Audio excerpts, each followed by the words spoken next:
It is my great honor to introduce the one and only Ellen Wright.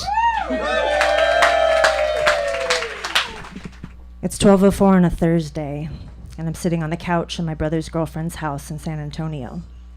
I got here Tuesday night. It's an obnoxiously oversized place in a gated community. There's a mass-produced panorama of Paris on the puked salmon beige wall behind me.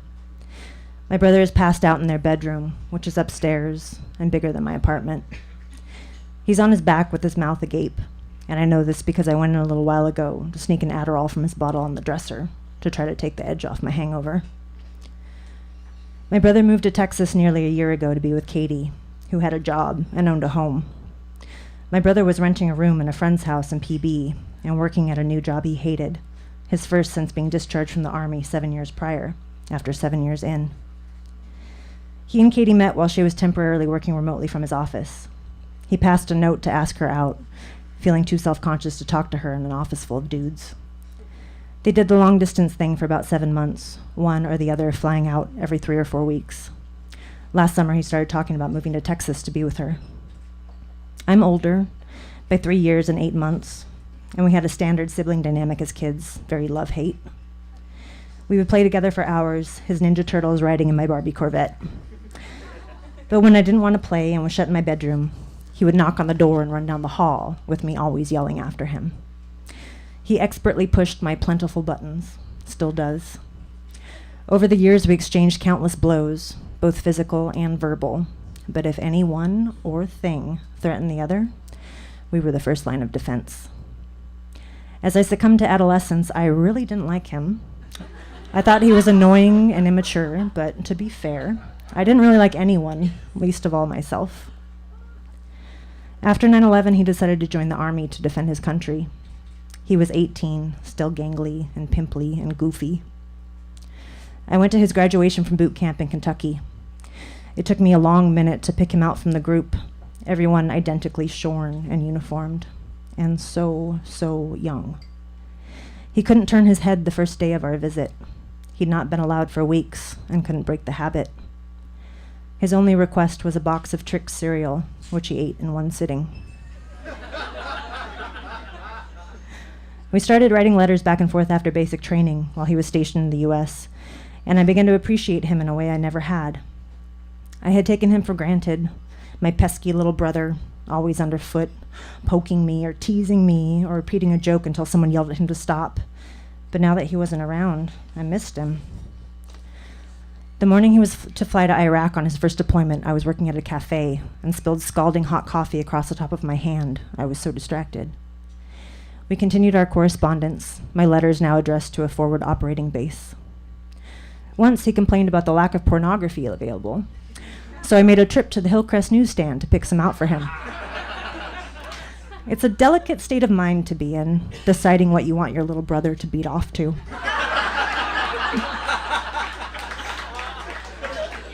When shipping that package, I invoked the suspicion of the postal employee when he read my description of magazines. "You know it's a crime to mail pornography, right?"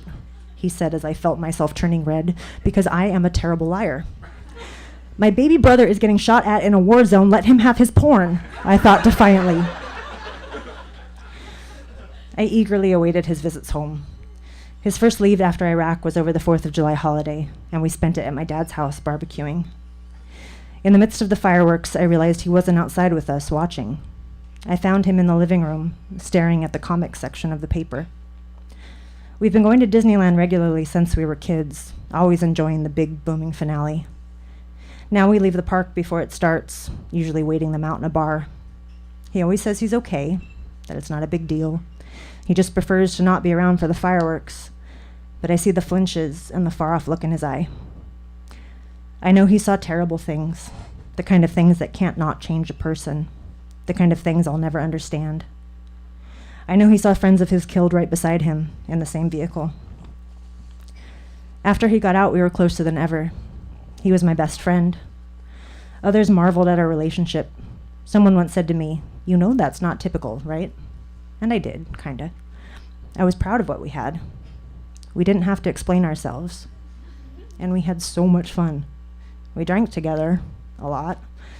It's a small miracle I survived those years, regularly driving home double vision drunk from Chula Vista to North Park. We comforted each other through breakups. He tossed my phone aside and took me out when a boyfriend I was leaving texted me some 30 times in 2 minutes. I listened to his girl troubles when he'd show up at my door with tall cans and chips from the 7-Eleven around the corner. He slept on my floor without me asking the night before I went to file a restraining order. I picked him up from a trolley station in City Heights, tripping on acid, after his girlfriend left him on the side of the freeway, after he grabbed the steering wheel of her car and tried to swerve them into traffic. At the depths of our separate spirals, they broke up, and knowing firsthand the madness that can come and then go with a toxic relationship, I expected him to bounce back, but he didn't. That holiday season, he flaked on Thanksgiving and Christmas both. I brought his presents to him a few days later. Drunk and strung out on Adderall, he ripped through the pile. "What the fuck am I supposed to do with this?" he sneered at a can of car wax. He nastily mocked every gift in turn. I took mine, a macrame holder I'd made to hang a special bowl, back, assuming he'd throw it out. He blasted the superficial consumerism and shrugged off missing the gatherings. "I just didn't want to go," he said. One day he told me he sometimes heard voices when he drank, that he heard the neighbors talking shit about him, that he couldn't be sure of how much of it was real.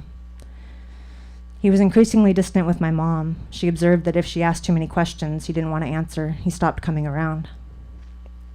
He stopped talking to my dad altogether. I got into yet another shit show of a relationship right about the time he met Katie, and between that and their frequent visits to each other, we saw less and less of each other. He really pulled away when he announced he was moving. No one in my family has ever handled distance well. My mom recently shared with me the dynamic of my dad's Navy deployments when I was a child. He would get upset at her telling him she missed him, angry at her letters. When he came home to her, he would be distant and cold, and they would inevitably fight again until he left, for months or a year at a stretch. He retired when I was 12 and was around regularly for the first time in our lives. A typical weekend for my dad included a case of beer, along with pitchers of margaritas with my mom. He was either affectionate and funny when he drank, or an ugly bully. The wrong word or tone sent him into a rage, and he would be inches from my face, his eyes bleary and red and angry. Sometimes, when he really got mad, he hit or grabbed.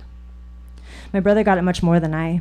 He never laid hands on one of us in front of the other, or in front of my mom, but I heard his yells and my brother's cries from elsewhere in the house. There's a patched hole in the wall behind the door of my brother's old bedroom where the knob went through as the door was thrown open. My parents finally split up when I was 16. My mom contends she tried so long for us, my brother and me. My brother, younger and extremely sensitive, took the divorce hard. I was in full teen angst mode, busy sneaking alcohol and cigarettes, unaware and unbothered by what was going on with him. After he moved out, I didn't talk to my dad for almost 4 years. My dad credits my brother for keeping him from jumping off the Coronado Bridge during this time. He remarried 4 years later, and shortly after, his new wife gave him an ultimatum: alcohol or our marriage. And my dad did for his new family what he couldn't or wouldn't for ours. Recently, while talking about his concern for my brother's drinking, he shook his head sadly and said to me, "I can tell you all about living with an alcoholic," referencing his childhood with my grandfather. Stunned, I replied, "I know what it's like." He looked at me, truly confused, and said, "I wasn't that bad when I lived there." It was my mom who broke the news that my brother had left. I had been texting him earlier that day. I asked if he'd watch my cat while I went camping later in the month, and he said no, he'd be in Texas. Taken aback by the suddenness of it, I snidely asked if he was planning to say goodbye. He said yes. A few hours later, my mom called to tell me he'd come by to pack up a few things he had at her house before heading to the airport. It was a punch to the gut. I demanded an explanation, expected an apology. I got neither. He didn't seem to see what the problem was. I ping-ponged between hurt and anger. I texted Katie, "Good luck." I wanted her to know what he'd done, this man she had the poor taste to love and was taking away. I wanted someone else to blame for what he'd done. I apologized for that text this morning. I wrote it sarcastically, out of anger and frustration, but I had no idea how sadly appropriate it would turn out to be. Katie asked me to come out 2 weeks ago. Things had been really bad since January, she told me, and she didn't know what to do anymore. He needed his big sister. I had such a mixed-up mess of emotion hearing that. I felt guilt for not coming out sooner without being asked, for selfishly spending the better part of a year being hurt and defensive and taking the way he left personally. I felt somehow responsible as his older sister, but completely helpless. I don't know much, but one thing I've learned is I can't change other people.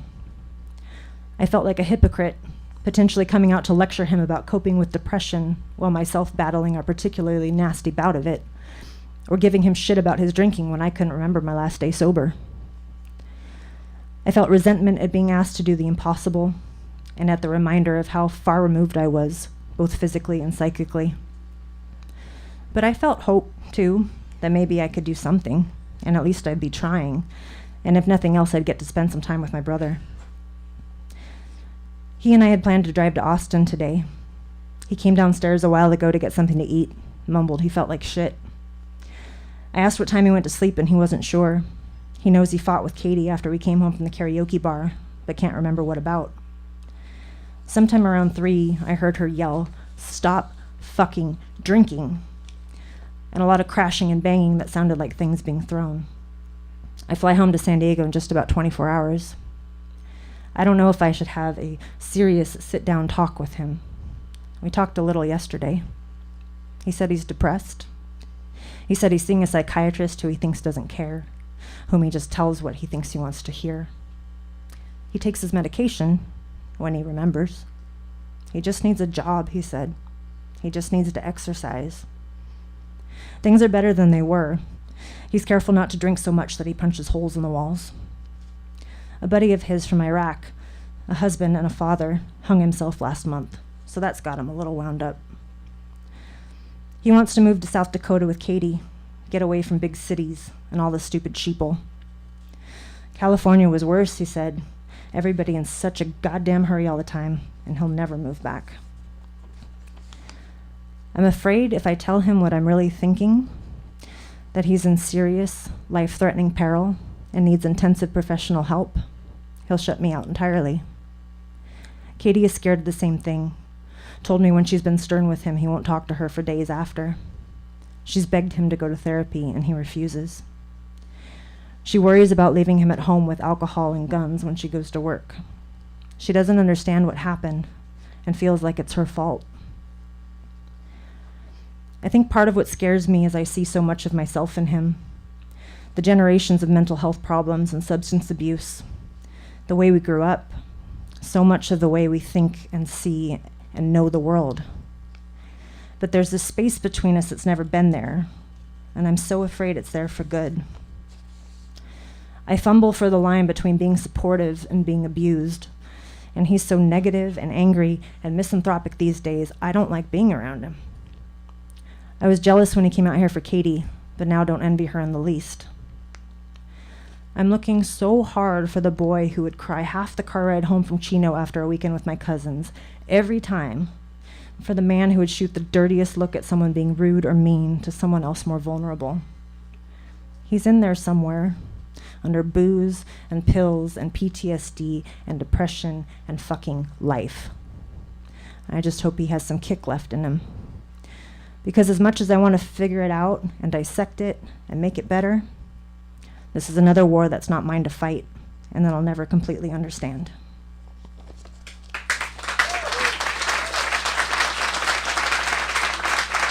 That was Ellen Wright.